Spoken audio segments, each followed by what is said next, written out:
Bonjour, très heureux de vous retrouver donc pour cette dernière journée des rencontres nationales énergie et territoires ruraux vers des territoires à énergie positive.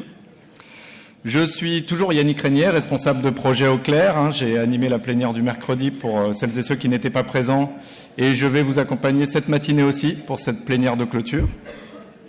J'espère que vous avez bien profité des ateliers sur la journée d'hier et des formations, mais aussi des balades apéritives, des charmes de la ville de Figeac, de la visite guidée qui a été très appréciée et de la soirée de gala.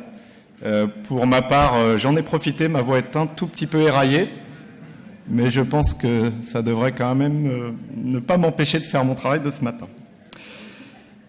On est donc ensemble de 9h à midi ce matin, avec essentiellement dans le programme 3 tables rondes sur 3 thématiques sur lesquelles nous reviendrons tout à l'heure, scénario énergétique, réseau électrique pour faire simple, et acteurs agricoles, transition alimentaire et agricole. Et on conclura les journées très simplement par un passage de témoin au futur organisateur des rencontres qui est connu, qui est présent, représenté dans la salle et que vous découvrirez en fin de matinée, ce qui est une sorte d'incitation pour vous à rester jusqu'à la fin. Et avant donc de démarrer la première table ronde et de rentrer dans le vif du sujet, je vais passer la parole à André Mélinger, maire de la ville de Figeac, qui a ouvert ses rencontres mercredi avec Martin Malvy, président du Grand Figeac, pour quelques mots dans la mesure où, André, malheureusement, vous ne pourrez pas être présent en fin de matinée aujourd'hui. Bonjour à toutes et à tous. Alors, vous savez, les fins de congrès, c'est toujours un peu triste. D'abord parce que on reste des fois un petit peu sur sa faim après avoir noué des contacts fructueux. Il y a des débats qui ont été amorcés ou des réflexions et puis on aimerait bien les continuer. Puis le temps arrive et on se dit il faut rentrer chez soi. Alors moi je ne vais pas vous faire une grande conclusion parce que je vais la laisser à Yannick et à Fausto Araquet, vice-président du Grand Figeac, en charge de l'environnement qui va le faire tout à l'heure avec le passage de témoins. Je vais simplement vous faire partager quelques-unes de mes impressions pour avoir jeté un petit œil sur le déroulement de ce congrès. D'abord remercier vous, puisque vous êtes venus nombreux à Figeac. Donc quand Yannick Régnier vous a fait lever la main mercredi pour dire qui c'est qui vient de plus de 200 km, j'ai vu que la salle était bien pleine de mains levées. Donc écoutez, je vous remercie de votre effort.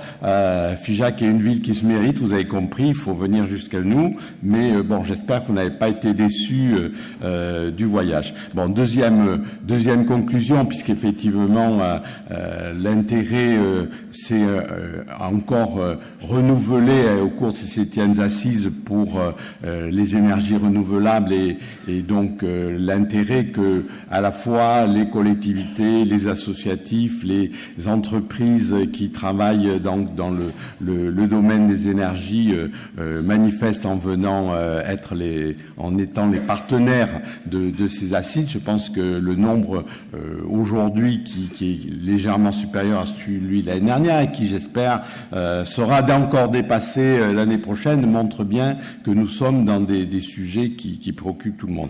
Alors, j'en profite pour remercier nos partenaires aussi. Alors, Fausto le fera, je ne vais pas tous les citer, donc je vais citer d'abord le Grand Figeac parce que, bon, j'ai une petite casquette du Grand Figeac, mais comme il aura la modestie de pas se féliciter lui-même, je vais féliciter Fausto parce qu'il a pris ce travail à bras le corps là depuis plus de 9 mois. Donc merci à Fausto, à son équipe, à Isabelle Beaupuy, Stéphane Cusin. Puis je vais pas citer tout le monde, mais ils se reconnaîtront, tout le personnel et les élus du Grand Figeac qui se sont impliqués. Bon, je laisserai lui remercier la ville, comme ça on se partage les remerciements. Je remercie aussi la région parce que effectivement la région Occitanie a pris aussi un grand intérêt à ces assises, à ce congrès. Donc nous avions mercredi notre présidente de la région Occitanie, Carole Delga, qui avait fait le déplacement spécial ici pour, j'allais dire, ouvrir ces assises. Aujourd'hui, elle nous a délégué, si je puis me permettre, voilà, sa vice-présidente en charge de la transition énergétique qui est là depuis hier soir, et donc ce qui montre bien l'intérêt que porte la région. Et puis vous avez vu, je ne vais pas revenir sur le programme régional, mais l'intérêt que la région porte à cette transition énergétique et aux économies d'énergie. Et puis après, je vais remercier aussi les partenaires institutionnels. Alors le département qui a apporté aussi, le département du Lot, sa contribution. Vous avez pu voir par les visites là aussi que soit directement, soit indirectement par le biais de ses partenaires, le département est impliqué dans ces énergies renouvelables, mais surtout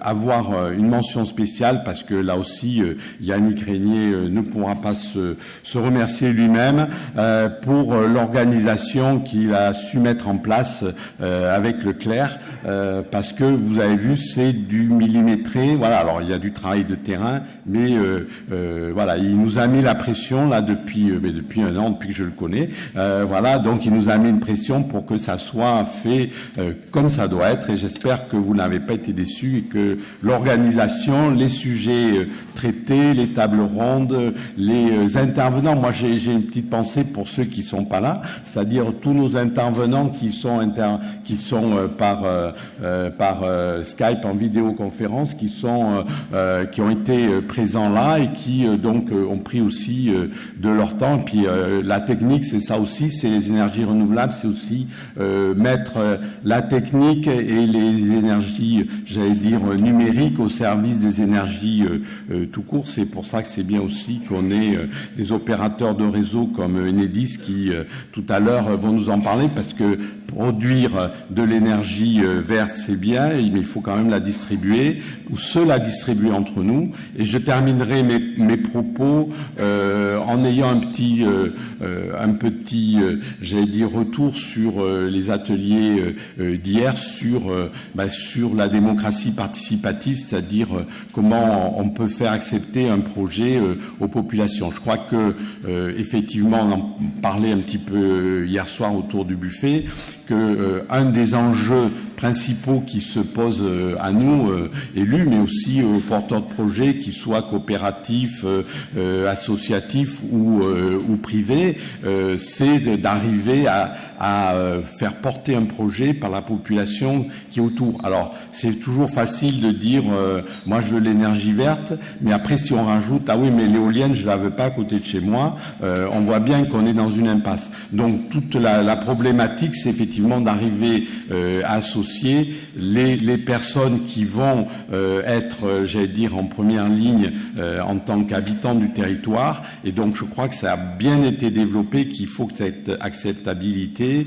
elle passe d'abord par le fait que le projet doit être co-construit, ensuite que les retombées économiques, elles doivent pas partir en dehors du territoire. Ça, je crois que les exemples, et notamment les exemples allemands qu'on a vus de remunicipalisation de l'énergie, montrent qu'il y a cette attention, qu'effectivement, c'est nos sous, donc on veut bien les dépenser, mais il faut qu'ils servent le territoire. Donc je ne vais pas être plus long, et c'est pas à moi de faire la conclusion de ce congrès, mais je pense que ça vous a tous, et moi ça m'a apporté, comme je pense à certains d'entre vous, de pouvoir réfléchir, et c'est un des sujets importants, à la fois pour mettre en place ces énergies de demain, mais aussi pour la démocratie et pour, j'allais dire, le bon fonctionnement de nos collectivités en harmonie avec les porteurs de projets et puis l'environnement. Voilà, je ne suis pas plus long. Je vous remercie déjà d'être resté jusqu'au dernier jour. Je vous souhaite, si vous en avez le loisir, de revenir avec vos familles un peu plus tard, l'année prochaine, quand vous voulez. Vous serez toujours les bienvenus à Figeac. Et puis, de toute manière, moi, vous me verrez avec Fausto, parce que quel que soit le lieu qui va être dévoilé tout à l'heure, nous y serons. Merci de votre attention. Bonne fin de journée. Vous avez eu l'occasion de voir juste derrière quelques petits messages à la fin de l'intervention d'André Mélinger. Ça me permet de rappeler que ce matin, plus encore que mercredi, vos contributions dans la salle sont bienvenues, attendues et seront utilisées dans le cadre du débat. Donc si vous avez des questions, des commentaires que je pourrais relayer ou qui seront tout simplement affichés à l'écran, qui permettront d'alimenter le débat, n'hésitez pas. Vous aurez en haut, vous ne l'avez pas tout de suite, mais vous l'aurez juste après, le numéro de téléphone pour envoyer des SMS et le mot-clé, le hashtag, comme on dit pour Twitter, à utiliser, TPOS 2017.